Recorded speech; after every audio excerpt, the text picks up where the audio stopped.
Jangan simpan emas kalau anda termasuk dalam 3 golongan ni. Nombor 3 tu paling ramai sekali yang termasuk dalam golongan tak boleh simpan emas ni. So, adakah anda salah seorang daripada dia? Stay tune, tengok video ni sampai habis dan ingat untuk save video ni juga. Yang pertama, yang ini sangat-sangat penting. Jangan simpan emas tu kalau anda langsung tak ada simpanan tunai. Simpanan cash ni sangat-sangat penting untuk kita dalam masa jangka pendek. Emas ni pula kalau nak dijadikan sebagai simpanan, ianya penting untuk jangka masa panjang. Penting ada kedua-dua jenis simpanan ni untuk tujuan yang berbeza.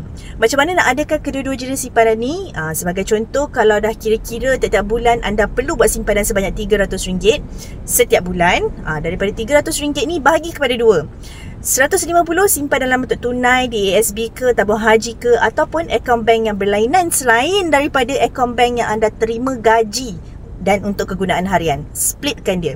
Bukalah 2-3 akaun bank pun tak boleh dijadikan untuk simpanan tunai ni. And baki lagi RM150 tu boleh simpan dalam bentuk emas. Paling mudah buka akaun emas Gap di Public Gold, simpan dekat situ. Dekat situ anda boleh menabung dengan tabungan serendah RM100. Tapi tadi kita dah kira RM150, tabungkan sebanyak RM150 setiap bulan. And nanti bila dah kumpul banyak-banyak gram emas, sebab nanti bila you buat tabungan tu, RM100 tu dia akan convert menjadi gram emas. So gram emas yang dah terkumpul dalam akaun Gap tu boleh keluarkan emas fizikal macam ni. And saya sangat-sangat sarankan untuk keluarkan emas fizikal macam ni. Boleh keluarkan 1 gram, 5 gram, 1 dinar, 10 dinar, up to 1 kilo.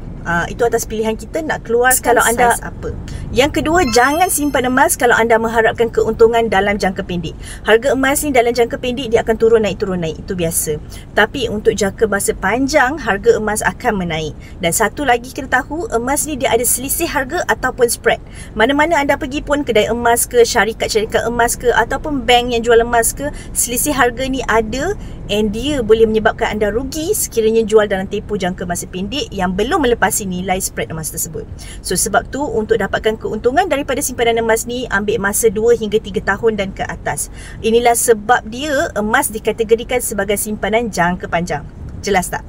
Yang ketiga ni adalah golongan yang paling menyedihkan. Dia simpan emas sebab ikut orang. Dia tak tahu pun apa tujuan simpanan emas ni. Just because kawan dia simpan, adik-beradik dia simpan, jiran sebelah simpan, dia tak nak FOMO, so dia pun join the game juga. Apa yang jadi, baru simpan sekali dua, lepas tu sibuk nak jual sebab nak pakai duit lah, tak nampak untung lah, rasa harga emas ni makin mahal lah, lepas tu selamba pergi jual.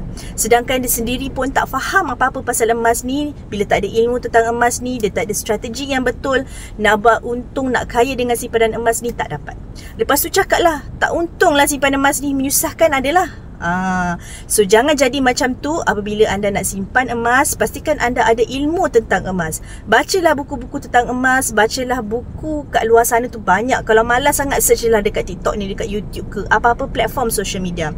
And salah satu penulisan di dalam buku Tuan Muhammad Zulkifli Syafi'i, bukan emas tu yang buat kita kaya, tapi ilmu tentang simpanan emas tu yang membuatkan kita kaya dengan emas. Jadi tuan-puan yang nak mula buat simpanan emas ni, dapatkan basic info sikit tentang simpanan emas ni dan boleh terus ambil tindakan mulakan simpanan emas ni. Bagi yang nak belajar lebih banyak ilmu dan tips simpanan emas, boleh follow Fast Rapat Rapat. I'll see you in my next video. Bye!